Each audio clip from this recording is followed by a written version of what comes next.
All right, so this morning we were working on his sit down and look. Now we're going to do stay and place. With stay, there's three parts to it. Sit. The first is building a duration of time that he can stay. So you just, up here, sit. There he goes, offering that down again, stay. The hand signal goes like this, stay. 1, 2, 3, 4, 5, 6, 7, up here. Stay. 1, 2, 3, 4, 5, 6, 7, 8, 9, 10. Yes, good boy. Release. So the important part with stay is always to release him at the end of it, because that's how he learns that there's a beginning and an end, and that even though he's gotten the reward and I've said yes, he still hasn't been actually released from the stay. That's how you build a really reliable, good stay. Come here, bud. Sit. Stay. So once we have a duration of time built up, and he can do, when he's really focused, he can do like 30 seconds, which is really good. Look, up here. Yes, good boy. Stay. So now I'm going to put a little distance. I have to do it slowly because if you move too fast, then you can trigger him to get up. And I'm going to come back to him. Yes, good boy. Okay, come here. Come. That's a boy. You notice I came back to him to release and to reward. That's so that he totally understands. If I'm back here and I say, okay, come, as part of my release, and I reward him when he gets to me, then he's going to think he's being rewarded for coming, not for staying. So that's why we come back to him and release him from where he is. Sit. Stay.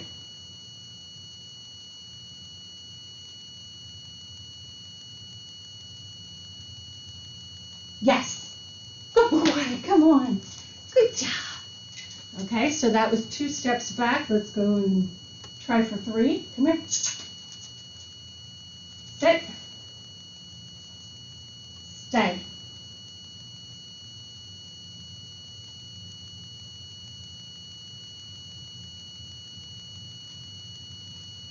Yes. Good boy. Okay, come on. Good job. So his stay has gotten really good. We've been working on that the last few days, and his endurance and his ability to stay longer is getting good. He can even do it outside. If you perfect something inside with little distraction, then you take it outside so that you can add distractions from just being outdoors. So the next part, we did duration of time, we did distance. So now I'm going to add in distractions. And we do this a little bit at a time, because if you go too far too fast, then you'll set them up for failure. Here, buddy. Okay, ready? Sit. Sit. Stay. Now, a distraction can be as simple as breaking eye contact, turning my back to him, coming back to him. Yes, good boy. Okay. Okay, you want to get up? That's fine. Okay, stay. Stay. Now, before turning my back, I'm going to give him a reminder, either with the hand signal or hand signal and vocal. Stay. And then I'm going to turn and then come back. Yes. Good boy. Okay, come here. Good boy. That was really good. All right, sit. Now I'm going to do it again, but this time I'm going to add a different distraction. Stay. I'm actually going to change elevation. Stay. Ah.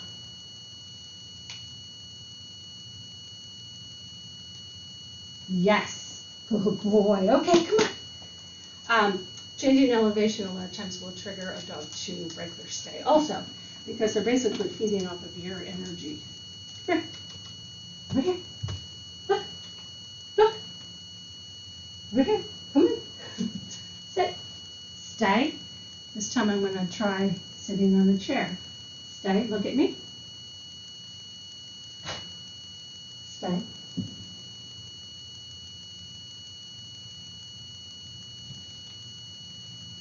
Yes, good boy. Okay, come on. Well, come on. He's like, I'm comfortable. I don't want to get up. So now we're going to try it with a down. And this is actually harder for him. A lot of dogs it's easier because they just get comfortable. But he kind of wants to pop back up. So we're going to go back to the basics with the down. Come here. Come on. Over here. Sit. Down. Down. Stay.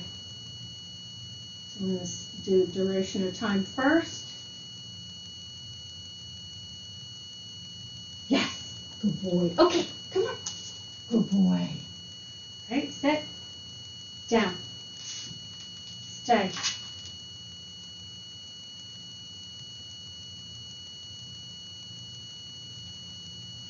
Yes. Good boy. Okay. Come here.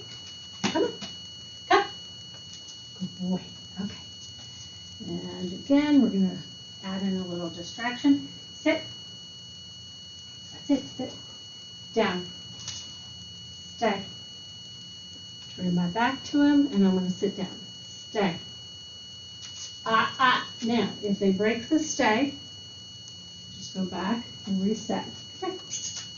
Come on. Over here. Got to stay over here so we can see you. That's a boy. Sit.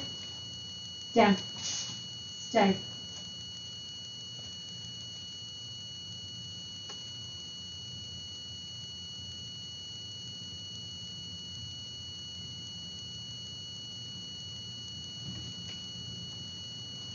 Yes, good boy. Okay, come on. That's a boy. Very good. Very good. You can add other distractions like throwing food on the floor, dropping their tennis ball, anything that might distract him and cause him to break that stay. But you want to keep it easy at first and then gradually make it more difficult. He's pretty good at it though, aren't you? You good boy. All right, so now, since he knows stay, the next thing we're working on is place.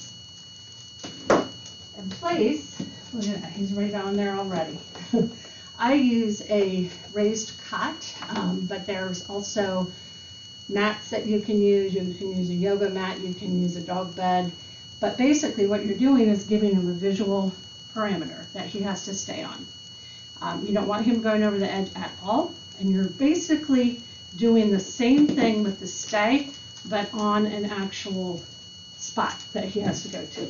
But first, I have to teach him on command to go on it. So I'm going to say, go to your place. I'm going to point. He gets on. He automatically sits. Stay. With place, it becomes a whole sequence. Go to your place means you go to your spot, you sit down, you stay until you're released. Yes, come on, come on. Good boy. Right, ready? Go to your place. Come on, place. You can also get him to lay down. He does not like laying on the cot, so I'm going to just do a sit, stay. Now, the purpose of place is to allow you to do things like answering a door. Stay. Open the door a little bit, close it. Yes, good boy. Okay, come on. Good job. Right, ready? Do it again. Go to your place. Stay. Open the door a little bit further this time. Stay.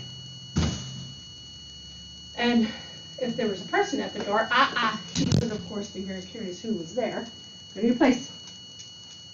So it's harder if there's actually a person there. Stay. So you build up to that very gradually. No. The curiosity gets them. Come on. Go to your place. Reset again. Sit. Stay.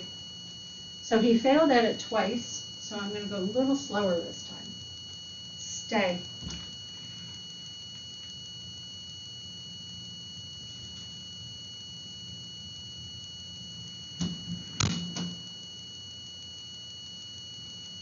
Yes, good boy. Okay, you can go check it out. Is there anybody there? To make it even harder, you're going to add something like a knock or a doorbell. You can even train him, we haven't had time this week to do it, but you can train him that when he hears the doorbell, he goes running and gets on place. And that becomes the cue for getting on his butt. Good boy. Stay. So I'll try a little different noise. Stay.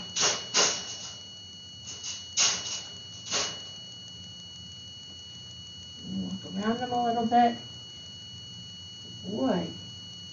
You can also use place for things like doing dishes or making dinner, vacuuming, folding laundry, whatever it may be that you need them out of your way. Yes! Okay, good boy. So it comes in very handy, and if you give them a Kong or a bone or something to chew on, it's even better because they can stay there for a good long time. Some dogs can do half hour, 45 minutes even when they get really good at it, but it does take a lot of consistent practice to get to a point where it can be used efficiently. Can't expect him to just immediately do that after a week. So the fact that he's gotten as far as he it really shows me that he can do it, and we just have to keep building his endurance. Good boy. Look at you. And see, he's offering it to me now. I didn't even have to say anything. Good boy. Okay, come. Come. He's wondering where his treat was. I wasn't going to give it to him that time because he doesn't need it every time, so we can start weaning him off. So that's how both stay and place look, and how you can practice them and continue to build his abilities with those two. Good job. All right, you can go play.